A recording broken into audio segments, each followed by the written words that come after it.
Fala pessoal do oitavo ano, tudo bem com vocês? Boa tarde a todos mais uma vez e bem-vindos ao segundo momento da aula de hoje. E vamos iniciar a correção das atividades do livro, página 19 e página 20, tá? Então peguem o livro de vocês aí para acompanhar a correção das questões.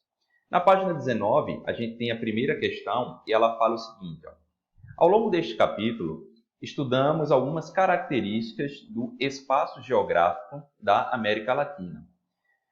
Com base no que você aprendeu, observe a imagem ao lado e depois responda às questões. Então, aí a gente tem um mapa que mostra uma representação do território da América Latina e com algumas figuras características de acordo com a região, fazendo referência principalmente à cultura de cada um dos países que compõem aí a América Latina.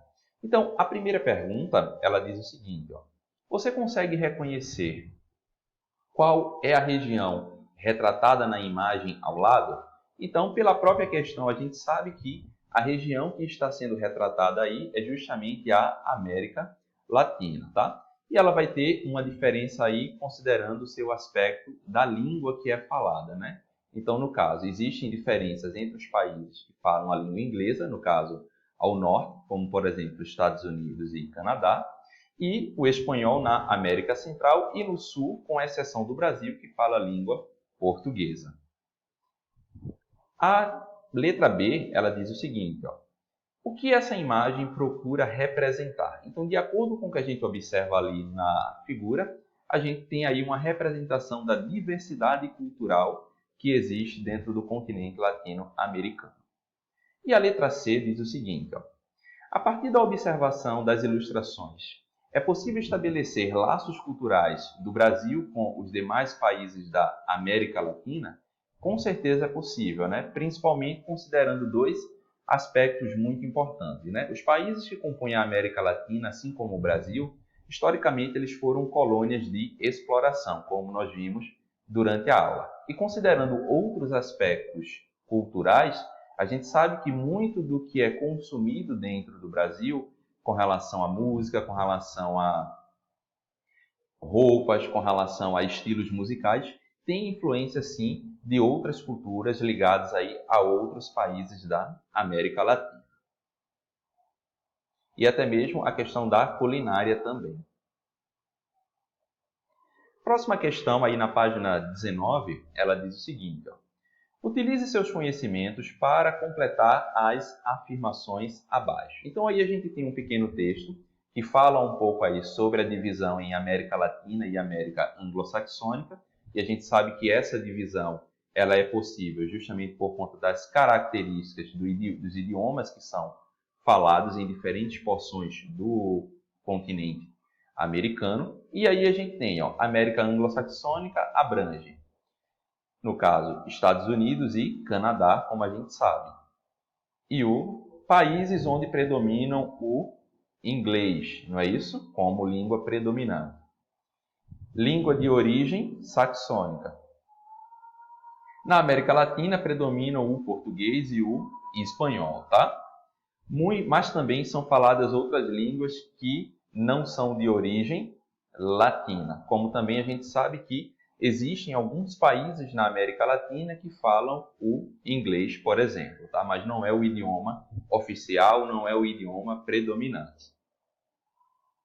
Então, observem aí como resposta correta, letra D para a segunda questão. A terceira questão, ela fala o seguinte, novamente aí sobre as características aí entre a América Latina e a América Anglo-Saxônica.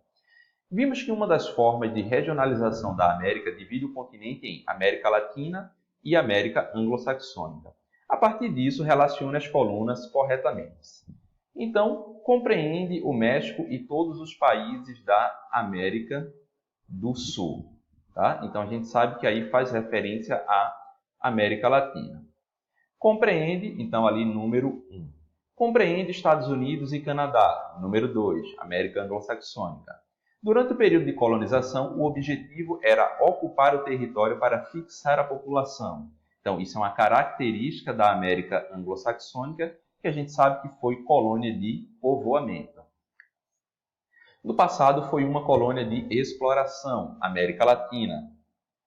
tem o inglês como língua oficial, América Anglo-Saxônica. O modelo de colonização implantado nessa região explica, em partes, o retardamento do desenvolvimento socioeconômico. Então, América Latina, devido justamente ao modelo de colonial que foi adotado aqui, e isso reflete até os dias atuais os impactos negativos no desenvolvimento socioeconômico dos países que compõem a América Latina. Os idiomas oficiais falados nessa região são o português, o espanhol, o francês, o neerlandês e o inglês. Então a gente sabe que aí faz referência justamente à América Latina, número 1. Então, resposta aí ao lado para que vocês possam anotar. Na página 20, a questão número 4, verdadeiro ou falso, ela diz o seguinte, ó. Lembre-se do que discutimos sobre os aspectos naturais da América Latina e marque V para verdadeiro e F para falso. Então, o primeiro diz o seguinte, o clima e a formação vegetal são fenômenos independentes e, por isso, não existe nenhuma relação entre eles.